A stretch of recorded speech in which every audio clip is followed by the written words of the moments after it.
I will be recording this call and later I will be posting on the YouTube. I hope it is Yeah, okay yeah, with you. yes, yes. Okay, okay, that's fine. So, can you start with your introduction and walk me through Yeah, your daily routine, whatever the projects you are working on? sure. So first of all, my name is Rushman Kanta, and I've been working as a DevOps and cloud engineer for almost 4.7 years of experience. So initially working with TCS and then SaaS, which product company. Then I moved to Pune, like Workday. So here Okay, majorly working on a custom resource deployment, which is DB operator. With respect to that, it's useful to deploy database in both Azure and AWS and GCP, Cloud SQL DB, and as well as Aurora DBs. Deployment of DB operator patches, bug fixes, along with monitoring part, setting troubleshooting issues with respect to end users and also with respect to cloud services. Along with that, I do take some initiatives such as harness a recently Workday acquired that as a POC parts that's also going on, and also we working on Argo Workforce XBDC CLI, which will make the developers and as well as users job easy to deploy the databases. okay, that's fine, fine, great. So you are having total 4.6 years of experience, right? Yes, yes. So we'll start. So I'm having your resume, right? So we Hmm. will start from. So which cloud platform you have worked on? AWS majorly. Three clouds have been touched, but majorly AWS. Okay. So in AWS, was which what are the resources you have worked on? EC2, S3, EBS, and RDS monitoring like CloudWatch, and Okay. also SN and SKS and Lambda, and yeah, IAM and S3 storage and CloudFront, load balancers, auto scaling. Yeah, many services like Okay. these. So you have mentioned that you have also worked on EKS cluster as well. Yes, yes, EKS, PCR, yes. Okay. So you have exposure on. Have you used Git and GitHub? Yeah, yeah. We source code managed majorly at Git.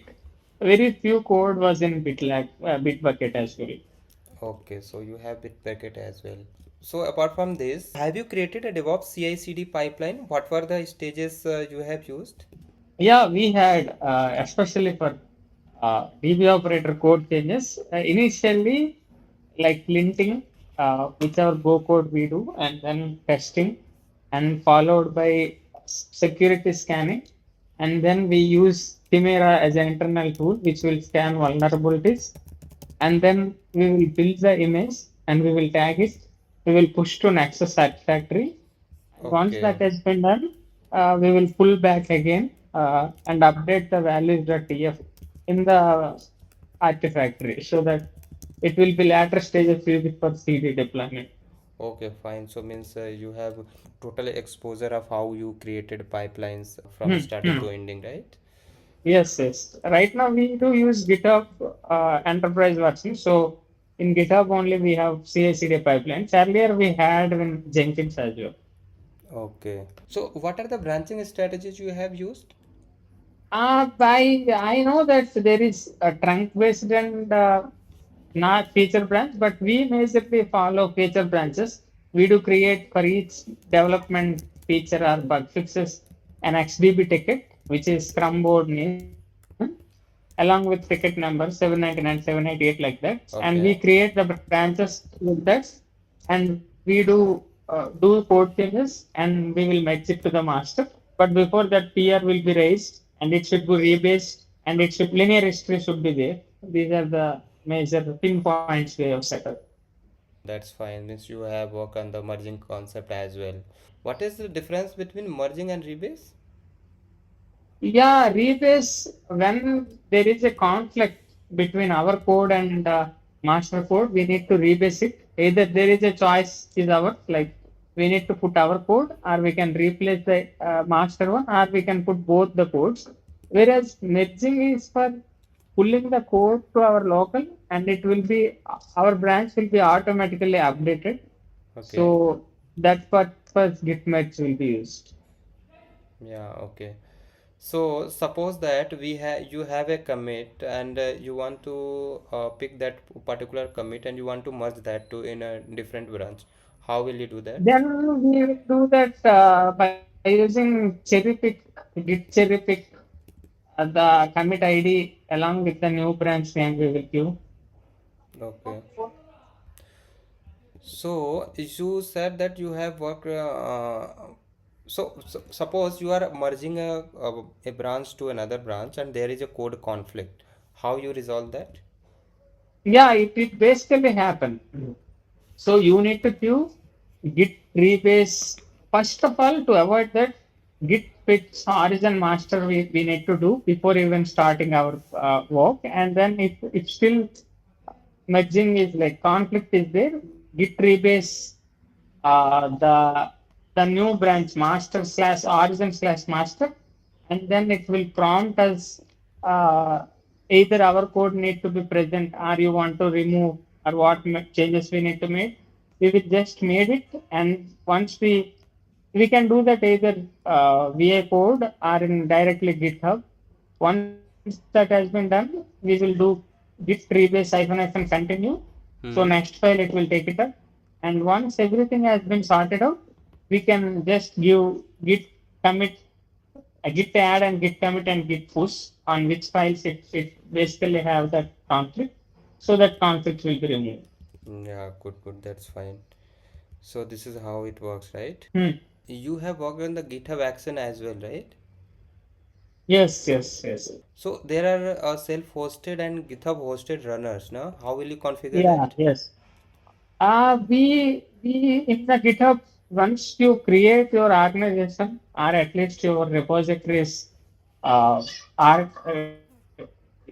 under the organizations, you can go to the repository and settings of that repository. If you have admin access, then where you have left side column runners, and once you click that runners, you just classic way and one is classic method we can use. And once you create the new runner, it will prompt you some of the commands which you need to run on your if it is self-hosted, your Ubuntu machine or Linux machine, there you need to run those commands. Then the connector or runner will show alive there. Next stages onwards, whatever the code we write, it will be like the artifacts and dependencies will be executed on that particular runner. If it is self-hosted, it's self-hosted. If it is GitHub hosted, then we don't need to configure. It automatically takes. We need to just pass the parameter in the workflows, Ubuntu latest, something like that. Hmm, okay. So how you are managing secrets and sensitive information there? You mean in Git or in? Yeah, when while executing that GitHub Actions pipelines. Yeah, we do have third part Ashika plugin we do install in the Git plugins, and then we configure that with respect to GitHub. And second thing, as this runner we use, it will be privately subnet and privately hosted. And to that runner, we pass Ashika port, and also we have KeePass, a native tool that we will authenticate with that, so that secret will be passed there and it will be referenced by using environment variables. Okay. So have you worked with microservice architecture? Yeah, we do have right now microservices only. It has How? around 5 to 6 custom resources and 5 to 6 reconcilers we need. And when I was working with SaaS, there is around uh, 12 plus services are there, which are microservices. We converted my monolithic to microservices and then we deployed it in Kubernetes. Okay. So what was the approach, your approach to design a pipeline for such like handling more than 10, or you said that you having 6 microservice, right? So what was your approach behind the designing of it? You mean with respect to handling more users or handling more services? More services. Suppose that I'm having application that Yeah, requires we do. more than ten microservice, right? So I need to Yeah, create a pipeline. So how you design yeah, that? yeah, got it. Got it. Procedure we follow to. deploy all 6 or 6 plus microservices. Yeah, what were the your approach to design or procedure you have created to deploy pipelines? Yeah, sure, sure. So before going for the pipeline, I'll assess the what each microservices do, and I'll try to create like if there is a different code base, I'll try to create different subdirectories, and then we put entire source code and then Docker image on top of that, and to test it before on Kubernetes. So I will use Docker Compose to write networking and front end and back end and network policies and host network, bridge network, everything to ensure highest security policies. And we run. I'll try to update readme.md such a way that we can run developers run on local machine to verify endpoints and interface and database procedures. And once that has been done, we will convert each service into services in Kubernetes and deployments and ingress rules. Right now, AWS like Kubernetes API gateway is there, and in that routes we define, and along with that we define like each service images are like major images where actual application is running. That also we define, and we Mm-hmm. define network policies to ensure backend, front end, database will not conflict, and we also ensure networking with respect to VPC and subnet. So once this has been done, we will deploy it onto the least minimal number of servers, maybe one master and two workers something. Okay. And then we will use load balancer or node port initially for testing POC purpose. Once that has been done, if it is successful, then we will observe for 10 days or 7 days in a sprint, and then we will roll out to production by implementing higher pod specifications such as node affinity, pod affinity, and along with that minimum surge available and liveliness, readiness probe to ensure zero downtime, high availability, and fault tolerance. This is what my approach. Okay, okay, that's fine. So, yeah, definitely when you are working as a production system, right, you make sure to have a zero downtime and max availability on that. So you said that you have worked with the Docker, right? So, Yes, yes. can you tell me how do you write a Docker file for a whatever project you have? Here DB operator Golang project it is, Okay, but DB. Java, Angular, Java also I worked, Python also I worked. Hmm. So for Golang, if you specifically tell, we will initially take a Golang image, baseline image from the Microsoft, Okay. and then copy the source code, and along with that CRDs main.go and slash app slash internal. These are the folders, main custom resource and DB operator logic code is there. Mm-hmm. That we will copy, and then I will try to initiate a directory, and then I will see go triple one module equal to 0 to avoid dependency conflicts. And also I will run the image by using C go triple one like C go equal to 0 and go build -o main, and then we will use multi-stage broker, which will again build on scratch image and Mm-hmm. copying binaries from the earlier stage to newer stage, Okay, and fine. finally we will execute slash app Mm. as an entry point. Yeah, yeah, nice.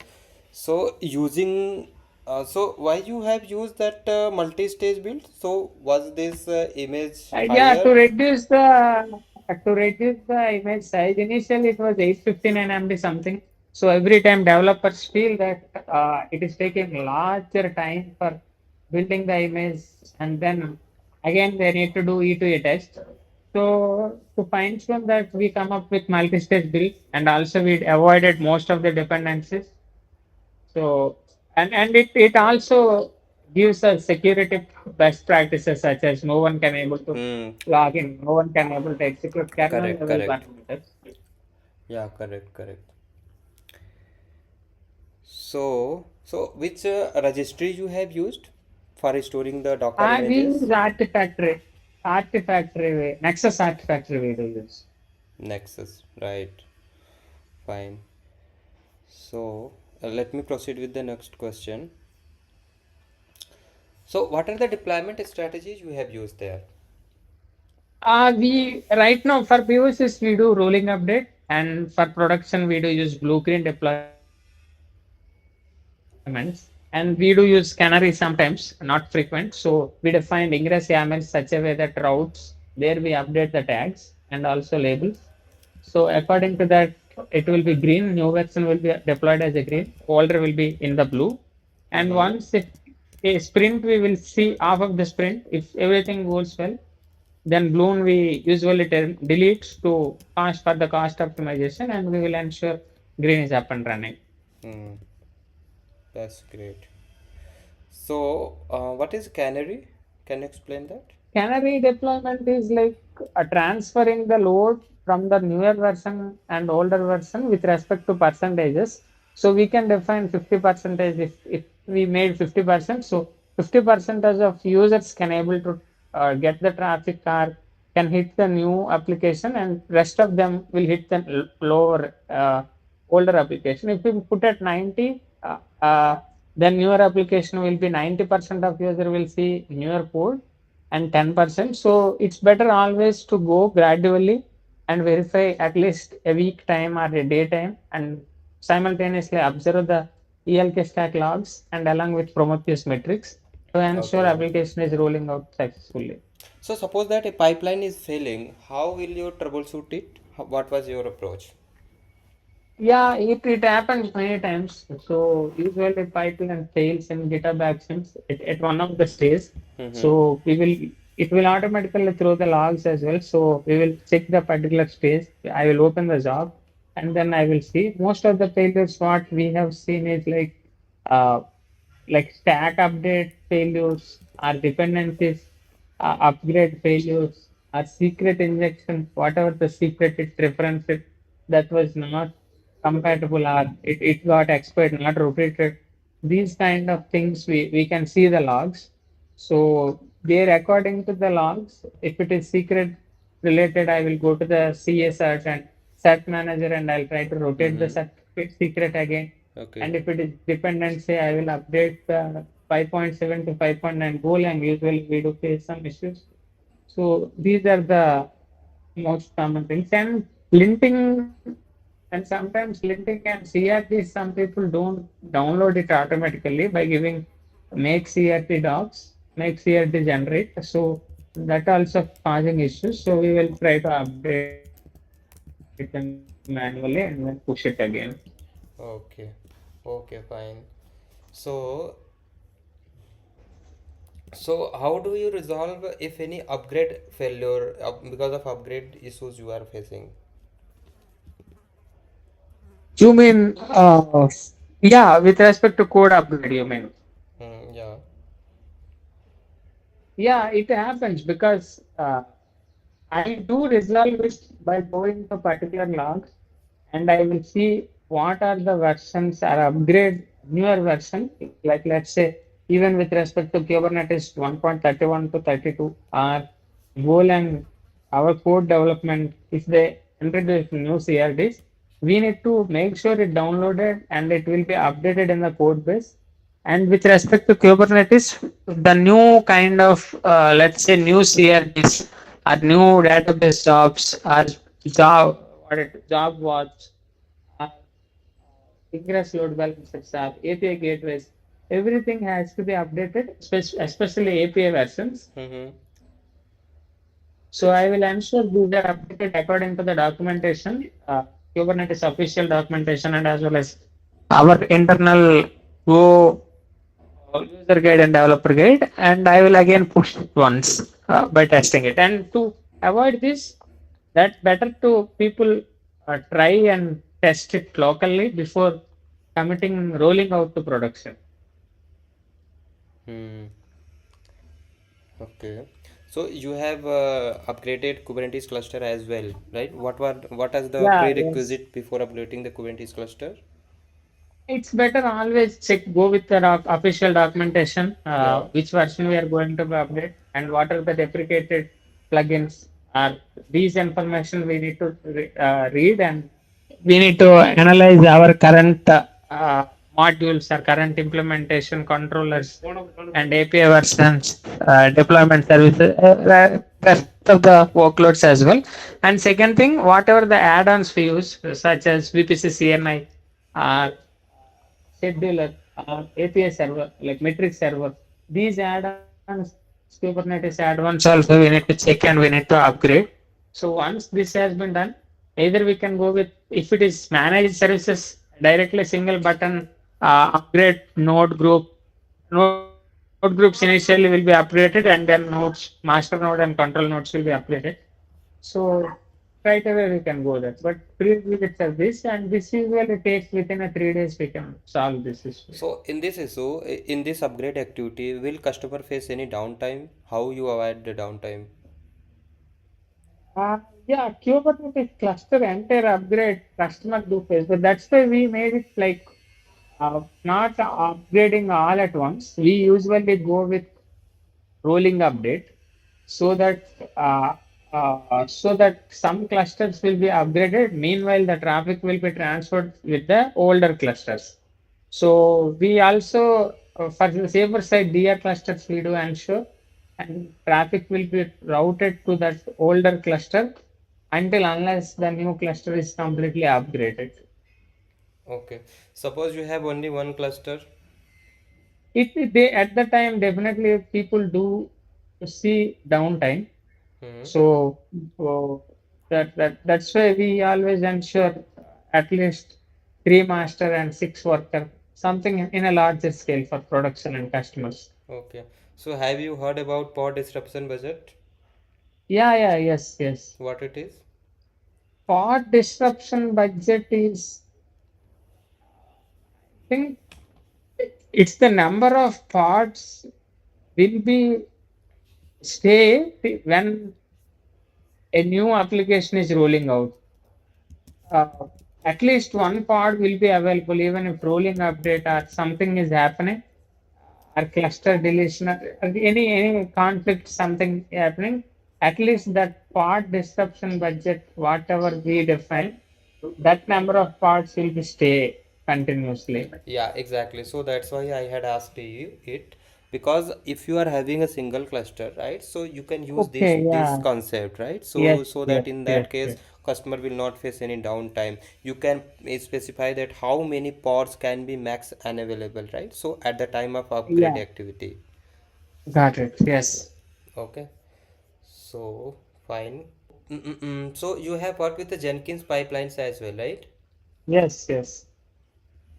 So what was the stages there in the Jenkins pipeline? In Jenkins, yeah, in Jenkins, similar way, like uh, initial plugin installations, Mm-hmm. and then global layer and dependencies and checkout code, and then linting, and then testing, PyTest, and then we do have different stacks such as uh, like database upgrades. There is a DB layer, and then application updates, app layer, and finally the deploy like values.ts will be updated. So these are the stages. And one more thing before that, authentication to the cloud provider, that also we set up.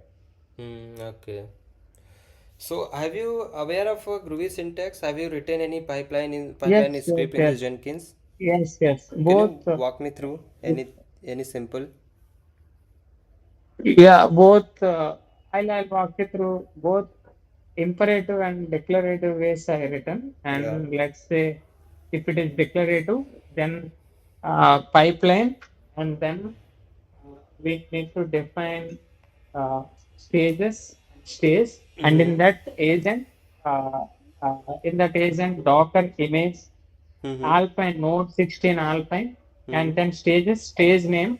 Let's say it is front end build, and then we will steps, and in that sh command, shell command, we do provide like mvn clean install, and second stage followed by is called uh, let's say Maven test, MVN test, and further stages and steps, SH, MVN test Mm-hmm. we do. Whereas if Okay. it is imperative way, we will give node, and whatever the Docker agents, those will be installed automatically. So we just need to provide stage, and then SH stage of deploy assets with credentials, username equal to uh, like environment variable and password we can also store as environment variable and kubectl apply hyphen f.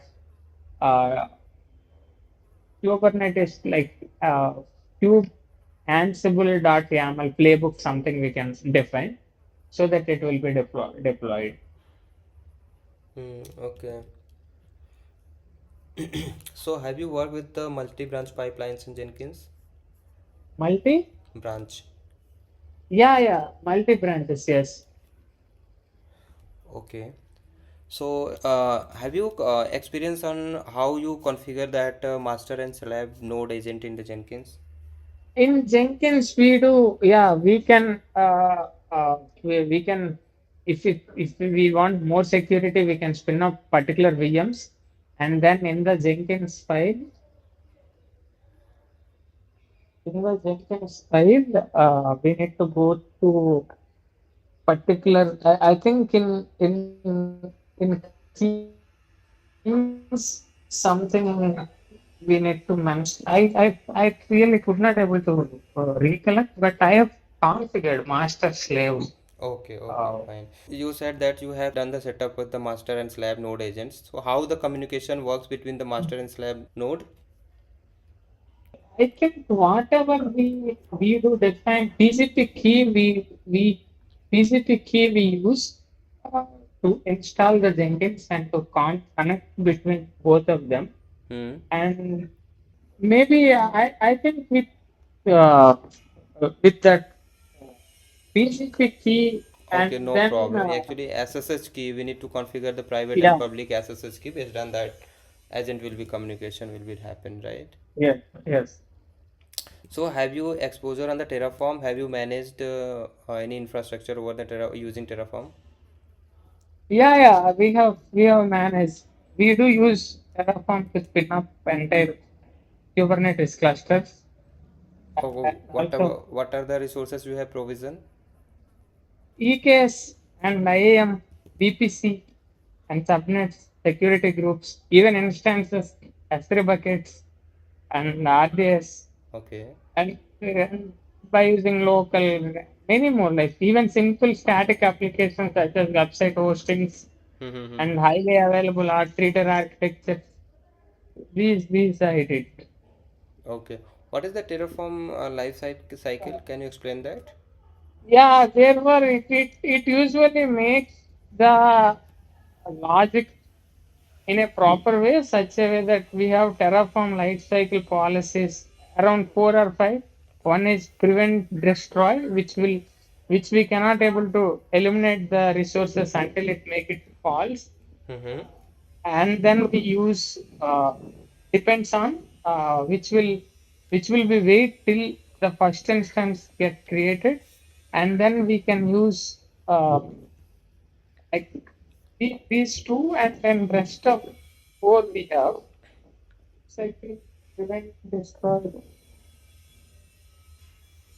Okay.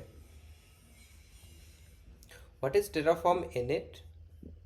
Yeah, it will just download all the API calls from the cloud provider to our local machine so that we can run next steps such as plan and apply. Hmm. What is difference between Terraform plan and apply?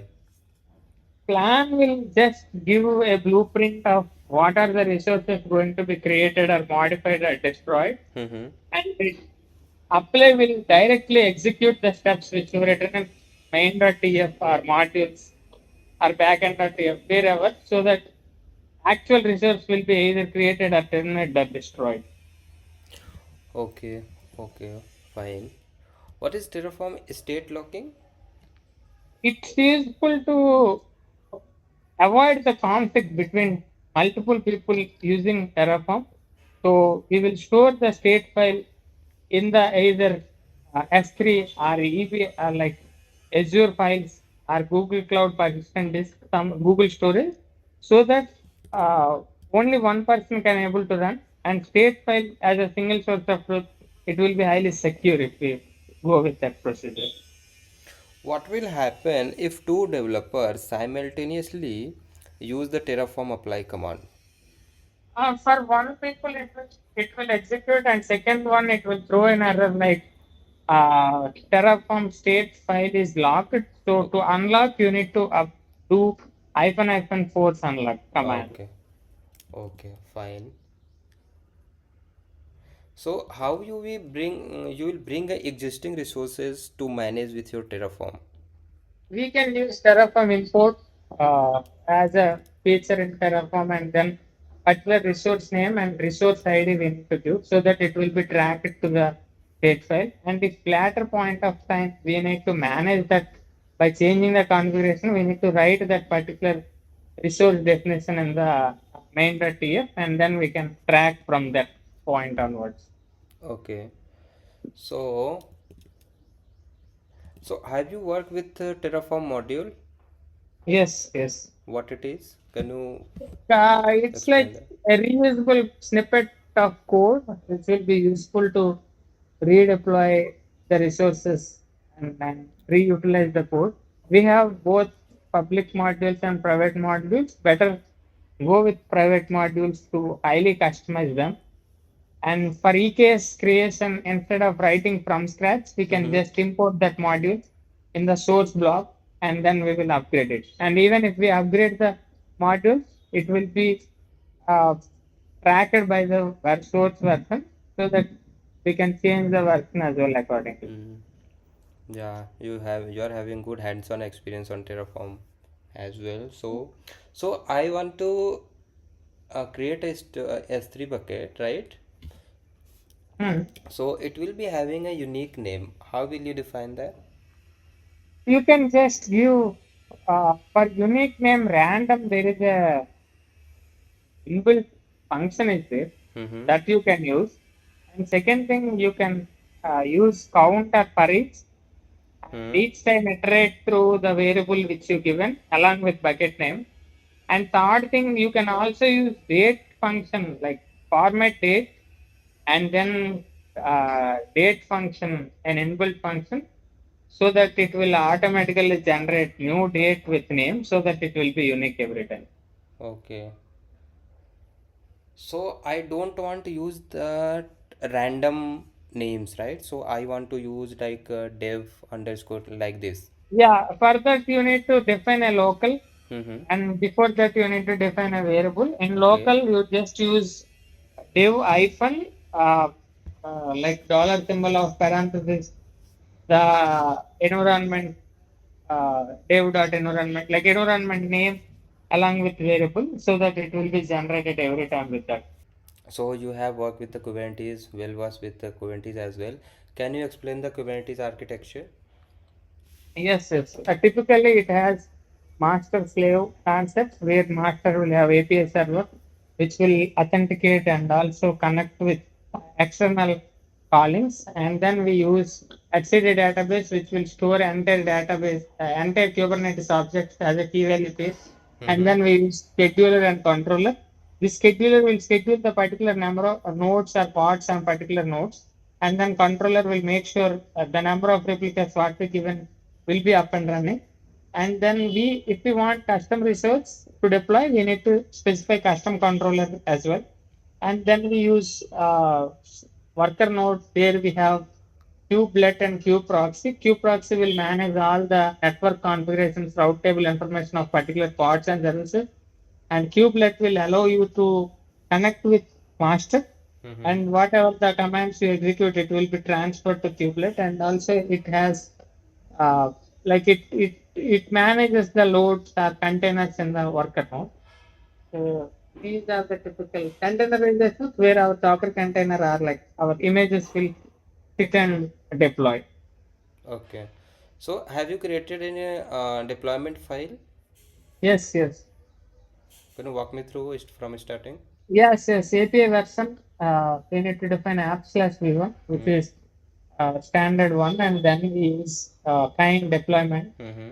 And then metadata name we need to give, and labels if you want to specify app Mm-hmm. equal time something, and then select spec, and under that selector, and then match labels, and labels we need to give.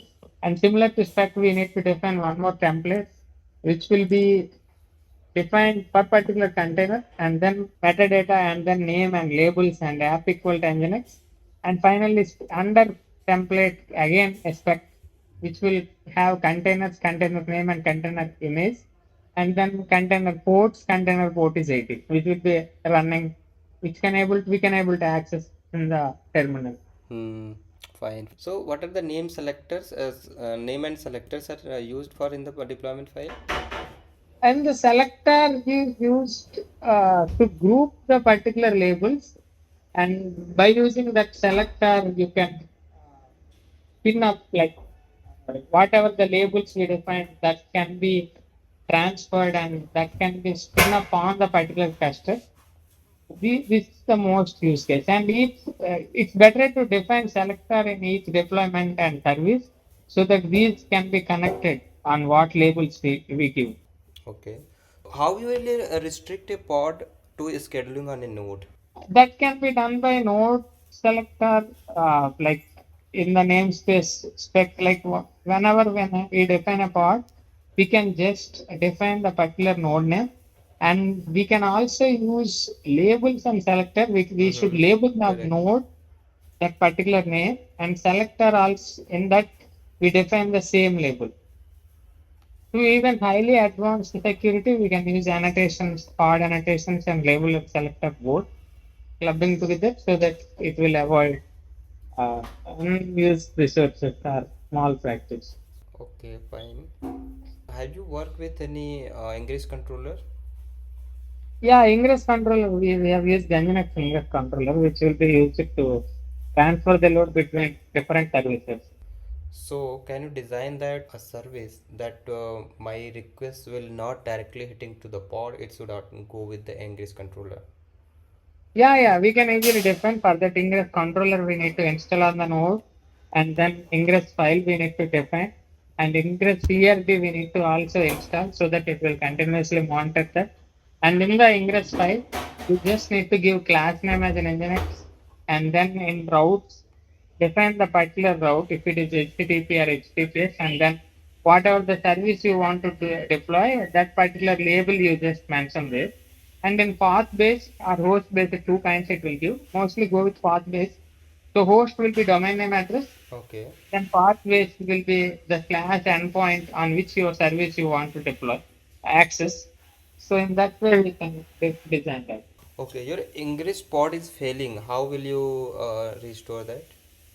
Yeah, for that we need to give kubectl get ing, and then we need to see how many pods are up and running, and if we deployed in particular ingress namespace, kubectl get pod type and ingress namespace, and then kubectl logs pod name, so that at the down it will give errors such as maybe keep on crash loop. Is it in pending? Yes, yes. Tell me how will you troubleshoot that? If a pod is Yeah, for pending or pending for pending, most of the cases it will be like it does not have the size or occupy on the node, so we need to bump the memory or CPU utilization of the particular node. So okay. that was the pending. And second thing, when we define storage classes and persistent volume claim, if the read write mode it's not provisioned, in that case also it will be in pending state. So, what are the issues you face using the EKS cluster? Can you define and how you use to troubleshoot that You mean with respect to application pod or with respect to cluster? cluster? Yeah, cluster we do feel space sometimes like some nodes are available and some cost cutting. So at the time when node is down, we will immediately notify from the Pharaohs like Prometheus dashboard we have, Grafana dashboard where we can see that, and then we will try to see like why it got down, and we will try to use auto scaling groups to automatically spin up according to the load. Okay. And second thing is we do see most of the times the cost will be little higher for using dedicated nodes for each customer. So we come up with like decreasing the number of nodes by using uh, cluster provisioner, cluster auto scaler, so that it will automatically reduce the number of nodes according to the load on the traffic. So these are the two issues and we rectified in that. So have you used role-based access control in the Kubernetes? Yeah, yes, yes, yes. So you said that you are using Grafana as well. Yes.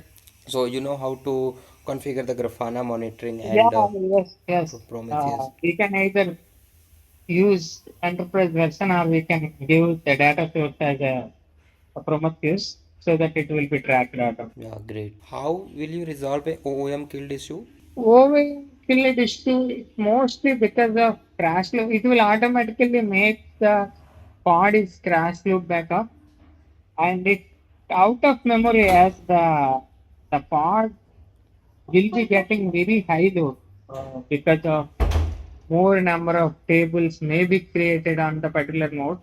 So first check the whatever the resource it has with respect to deployment and also with respect to node. If it is 4GA something, we can bump to 8GA. And if it is purely with respect to application code issue, then we need to verify and rectify the application code and deploy. And yeah, mostly provisioning more storage will resolve this OAM field issues. Okay, great. So I see in resume you have mentioned that you have exposure to the Yeah, AI, ML and yes, data engineering. yes, yes, yes. So you have worked on these tools? Yeah, AML, Gene, I deployed Gene on Azure. So when we provide customers with AI features at the time, I took up that initiative, writing a good Docker file and then deploying that into the stack, vector databases, and then launch it, Artisan. These are the frameworks we have used at the time. And Okay, also limiting, yeah, you have mentioned that you have worked with Helm and Argo CD. Can you yes. explain that? What is these tools and what is use of it? Yeah, Helm is kind of to not manage specific individual files to reduce the overload for the developers. We can define Helm, which will consolidatedly have all the files at one place, either in the GitHub repository, so we can deploy directly Helm install, Helm add repo, and Helm update. Mm-hmm. So rolling the revisions also it will be easy with respect to Helm. Whereas Argo CD is a kind of CNCF tool which will be used for continuous deployment by without running kubectl apply commands manually. Automatically it will look up the repository files in the GitHub and it will deploy into the particular cluster. So have you configured that Argo CD? You have experience on that? Yes, yes. We configure. I think both two ways. One is with respect to Helm we configure, and with respect to operators also I have configured one time. Yeah, fine, great. Okay, so anything else you want to No, no, know? no. I'm good. Okay. Okay, Mani, thanks for the joining the call. If